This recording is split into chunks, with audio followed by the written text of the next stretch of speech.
So the Memphis Grizzlies are playing great basketball this season, and I think a lot of it comes off the back of Mike Conley and Marc Gasol reminding all of us just how good both of them are.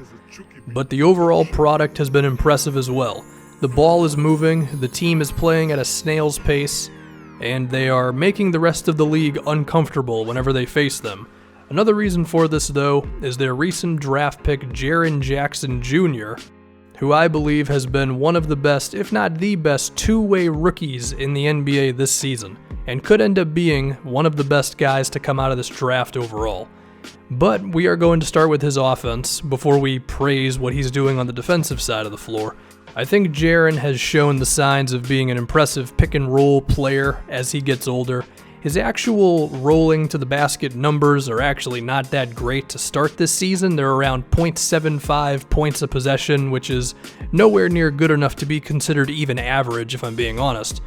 But when I actually look at him rolling to the rim off of a screen, I just say to myself, there's no way that guy's not going to be good in that area eventually. The other thing is he is already a pretty impressive offensive rebounder, grabbing about 1.5 a game. And a lot of this is while he's playing the power forward position, so there's oftentimes not the best spacing around the basket, and he's even able to still make a difference there.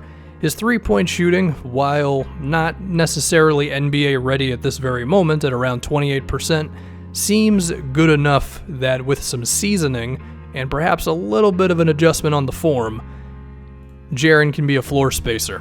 And given that I think he will eventually be the full-time center for the Grizzlies, having a guy who can force opposing bigs to step all the way out to the three-point line can do quite a lot for your offense and your spacing. Then we have to go to his ball handling.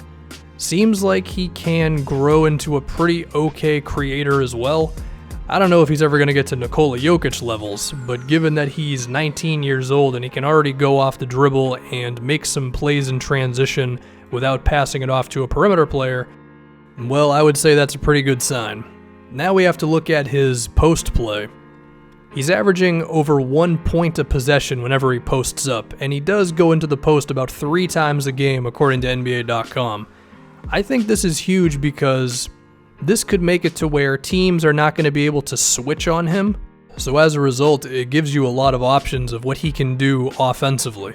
He seems to have a real confidence when turning over either shoulder. His hook shots seem pretty reliable, and it seems that Jackson's offense is going to be pretty balanced.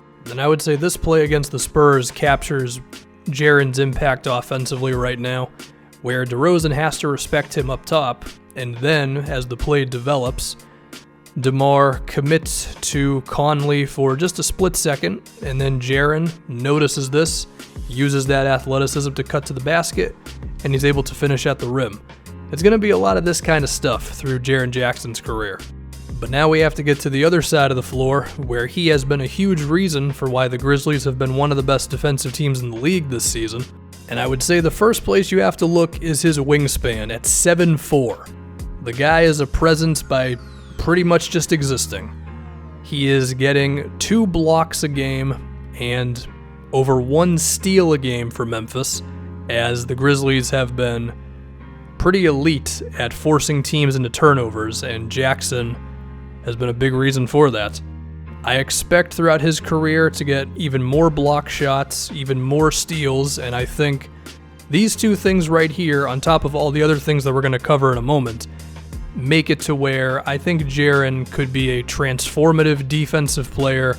I would not be surprised if he wins multiple Defensive Player of the Year awards, and is just one of those guys where if he's on your team, there's no way that you're not going to be able to stop the other team from scoring. His post defense against Joel Embiid seemed pretty alright. Sure, there's a huge strength difference between the two of them, but he didn't bite on any of Embiid's pump fakes or head fakes or whatever else. Kept his feet planted, made Joel take a couple of bad turnaround jumpers, and he was also able to not bail Embiid out with just fouling him, something that a lot of NBA bigs are not able to do. The next area to look at is his pick and roll coverage. His lateral quickness is so good, and he's so smart, and he doesn't panic when there's a ball handler in front of him. He refuses to let anyone get to the middle of the floor against him, and for the guards who still choose to shoot the ball even when Jaren's in the area, a lot of the time it doesn't go too well for them. Now we have to look at his rim protection. You shouldn't be too surprised, because he is averaging 2 blocks a game in only 25 minutes, but the guy's pretty hard to score on. And the thing here is, he is spending a lot of his time at power forward next to Marc Gasol, about 50% of the time. I think once Jaren is playing full-time center, which, to be fair, that is going to be a while, but when that eventually is, then you can keep on expecting the Grizzlies to be one of the best defensive teams in the league, even when Marc Gasol is no longer on this roster. He's a special player, and this sequence right here sums it all up. He strips Luka Doncic, and then he comes down the other end, busts out a crossover, a spin move, and lays it up. I think Memphis hit a home run with this pick.